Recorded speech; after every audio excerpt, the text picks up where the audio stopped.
ബീവി ആയിഷ റളിയല്ലാഹു അൻഹ ഒരിക്കൽ പറഞ്ഞു, നബി സല്ലല്ലാഹു അലൈഹി വസല്ലമ തങ്ങളുടെ വീട്ടില് ഒരു വളർത്തു ജീവി ഉണ്ടായിരുന്നു.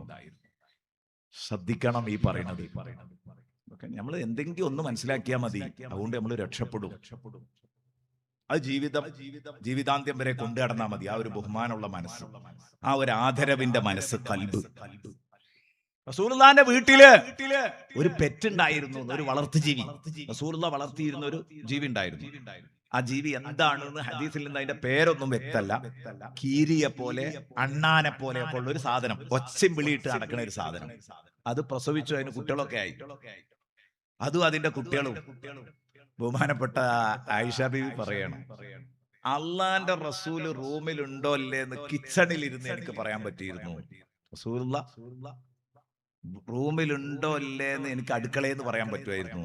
കാരണം റസൂലുള്ളാഹി സ്വല്ലല്ലാഹു അലൈഹി വസല്ലം വളർത്തിക്കൊണ്ടിരിക്കുന്ന ഈ ജന്തുക്കൾ ഉണ്ടല്ലോ, ഈ തള്ളിമക്കളും, ഇത് ഭയങ്കര ഒച്ചയും വിളിയുമായിട്ട് എപ്പോഴും ഒച്ചയും വിളിയും ബഹളം ഉണ്ടാക്കിയിട്ട് അവിടെ ഉണ്ടാകും. അപ്പൊ എനിക്ക് ഉറപ്പാ നബി പള്ളിയിൽ പോയിന്ന്, നബി പുറത്തു പോയിന്ന് ഉറപ്പാ. നബി എപ്പോഴാ വന്ന് കയറുന്നത്? പിന്നെ അവരവിടെ ഉള്ള വിവരം ഒരാളും അറിയില്ല. ഏതെങ്കിലുമൊക്കെ കട്ടിലിന്റെ ചുവട്ടിൽ പോയി ഒളിച്ച് എപ്പോഴെങ്കിലുമൊക്കെ ഇങ്ങനെ കടന്നു വന്ന് റസൂലുള്ളാഹി സ്വല്ലല്ലാഹു അലൈഹി വസല്ലമ തങ്ങളുടെ പൂമുഖത്തേക്ക് നോക്കി സന്തോഷത്തോടെ അങ്ങ് പോകും. ഒച്ചവിളി ഒന്നും ഉണ്ടാക്കൂല. ലാ തർഫഉ അസ്വാതകും ഫൗക സൗത്തിൻ നബിയ്യ. ഈ കീരിന്റെ ബോധം പോലും ഇല്ലാത്ത ചില മനുഷ്യന്മാരുണ്ട്. ആ ഒരു കീരിന്റെ ബുദ്ധി പോലും ഇല്ലാത്ത മനുഷ്യന്മാരുണ്ട്.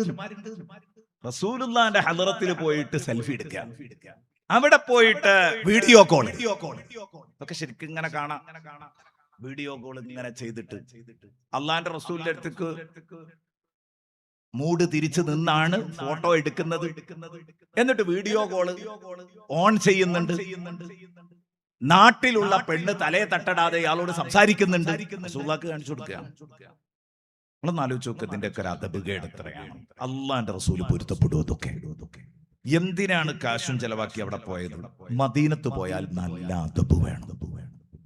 അദബ് കൈമോശം വന്നിട്ട് മദീനയിൽ പോയി രക്ഷപ്പെടാന്ന് ഒരാളും കരുതണ്ട. എത്ര സംഭവങ്ങൾ റസൂലുള്ളാഹിന്റെ ഹളറത്തിലേക്ക് വന്നിരുന്ന പച്ചക്കുപ്പന്റെ അടുത്തേക്ക് വരുന്ന ഒരു ഒട്ടകത്തെ ഞാൻ കണ്ടിരുന്നു എന്ന് ഒരാൾ പറയുന്നുണ്ട്. ആ ഒട്ടകം തിരിച്ചു പോരുമ്പോ ബാക്ക് അങ്ങനെയാണ്, റിവേഴ്സ് എടുത്തിട്ടാ പോരുക, തിരിഞ്ഞു പോരൂല. അപ്പൊ ആ ഒട്ടകത്തിന്റെ ബുദ്ധി പോലും നമുക്കില്ലാതെ പോകലല്ലേ ഇത്? അപ്പൊ ശ്രദ്ധിക്കണം. സയ്യിദുനാ റസൂലുള്ളാഹി